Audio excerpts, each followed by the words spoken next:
This is Highlander P&W coming in from North Idaho. A buddy of mine went to work there, wanted me to make a video for his channel on keeping batteries warm. So here I've got 2 containers filled with AA's.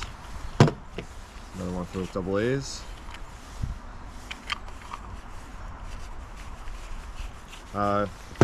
Anybody who goes out in the cold a bit and uses battery powered devices such as thermal, optics, night vision and such, they know that once it gets below freezing, especially below 20, that your batteries don't like to hold a charge, sometimes not even work at all. My recommendation is keep them in your pocket close to something warm, but sometimes you don't have that option. Sometimes you have more batteries than you need, or not necessarily need, but you might have a lot of batteries for like a PAS 13 or something. So what we're going to do here, so I've got hot hands I took out of the package just before filming this, just to save a little bit of time. I've got a sock, we've got a Swiss lined trigger mitten. I could not find my liners. I've got a Yeti thermos. I've got a cooler here. So what I want to do is I want to start this cooler.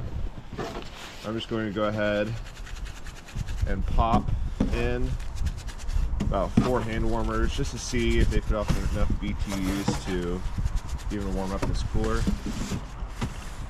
I've got a laser thermometer here. I'll give you a quick air reading. I'm getting negative 41 wind chill. It's a little breezy here.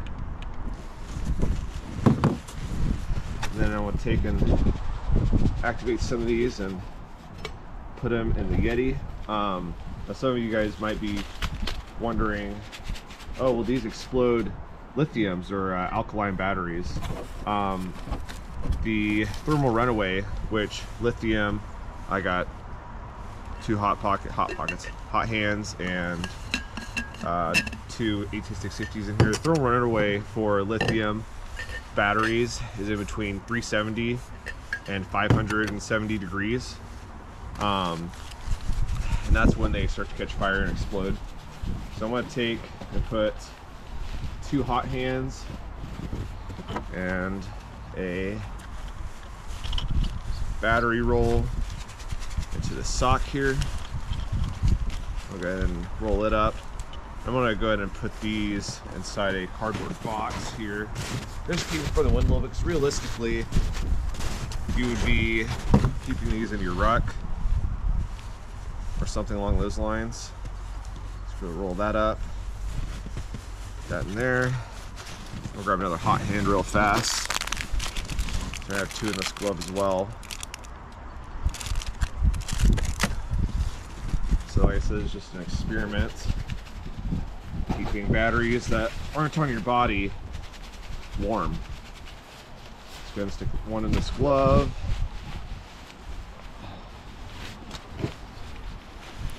Along with the battery roll.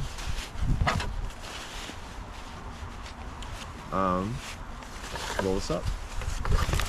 These, I should have done a temperature reading on the batteries prior, but I kept these in my car, so they're going to be pretty darn close to freezing. I'll check it back in 1 hour, see how it looks. So an hour has passed. Just going to check this box temperature. Oh, these are coming out 44 degrees. Just opening this box here. Stick my hands in here. Oh, very toasty. Very toasty. See if I can hit this with my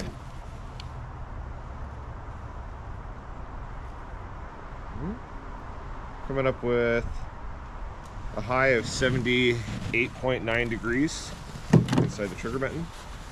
These hot hands are pretty much just no activating probably. So go inside the sock. Pretty toasty inside the sock too.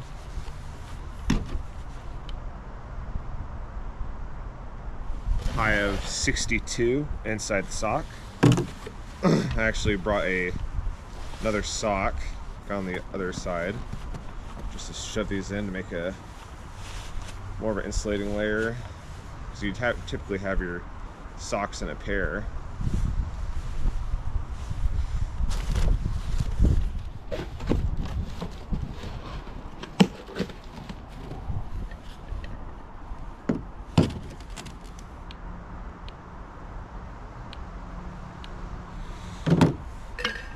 No difference in temperature in here. These hot hands seem to have not activated yet. Could be the lack of oxygen. These hand warmers need oxygen to activate the iron oxide. So it very well could be a lack of oxygen in here. Do have a bit of condensation buildup in here. These hand warmers do put off a minor amount of condensation, so that is a little bit of a consideration. I'll actually kind of leave this guy cracked here, see if it gets a little better airflow without losing too much insulation. So far that's pretty low. Let's check this cooler.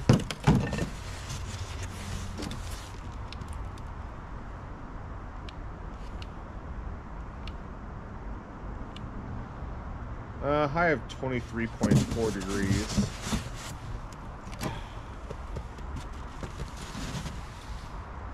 And I'll check our air temperature right now. Coming up with -40. I have tested this to make sure it's accurate. I did it inside my house with my thermostat. I also checked it with another temperature gauge. I have a meat one that I was going to stick in this cooler. The meat one it starts to freeze up around like -5, and cross-reference it with this one. This one is accurate. I'll check back in another hour.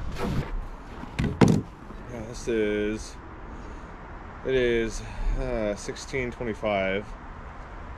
I think we're right at 6 hours out here.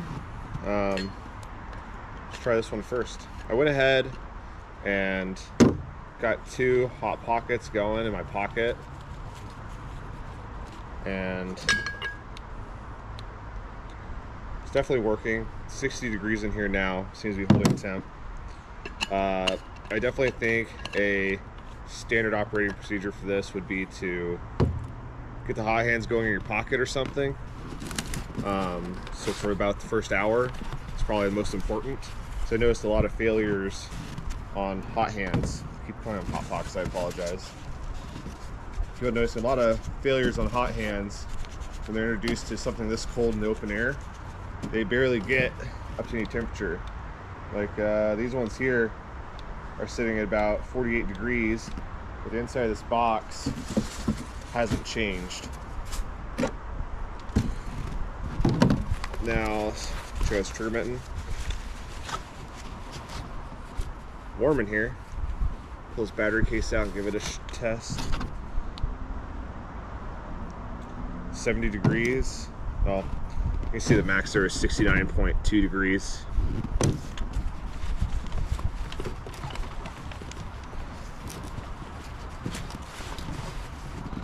Try this glorious sock roll here. These are 80% wool socks too. Definitely warm. I feel it through the sock.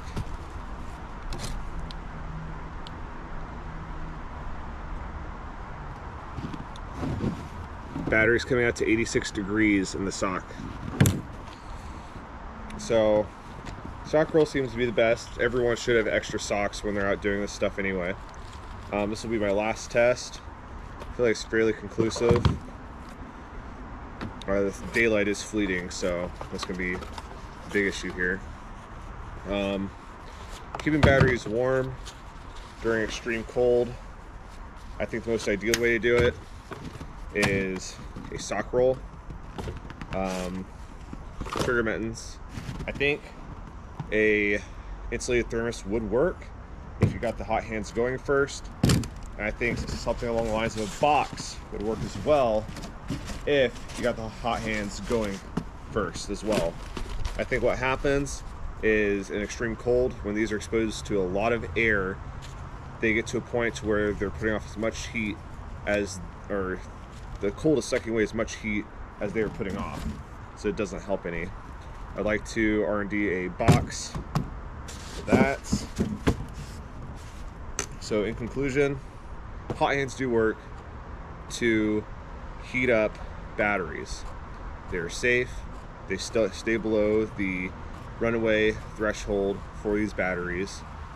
And the only con is they need to get them started first.